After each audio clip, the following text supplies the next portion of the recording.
এইমাত্র পাওয়া খবর, শাকিব খানের বরবাদ সিনেমাটি পবিত্র ঈদ উল ফিতরে মুক্তি পেয়েছে। মুক্তি পাওয়ার পর থেকে দর্শকদের সিনেমা দেখার আগ্রহের কোনো শেষ নেই।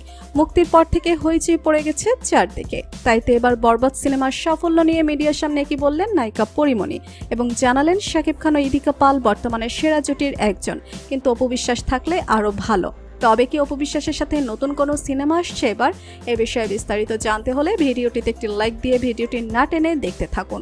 নায়িকা পরিমণি এক সাক্ষাৎকারে বলেন, সাধারণ দর্শকদের পাশাপাশি অভিনয় শিল্পী, নির্মাতারাও সিনেমাটি দেখে প্রশংসা করছেন। বক্স অফিসেও ভালো করছে এটি।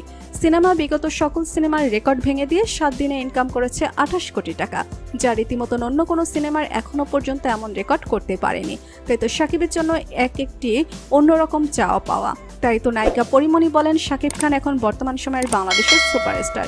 তার হাত ধরে এখন থেকেই বাংলাদেশের নতুন নতুন নায়িকারা উঠবে, এমনকি বাংলাদেশের আর্টিস্টদের অভিনয় ও কাজের সুযোগ করে দেবে। তা না করে শাকিব খান একের পর এক বাইরের দেশের নায়িকা নিয়ে অভিনয় করে আমাদের দেশের আর্টিস্টদেরকে বসিয়ে রাখছে।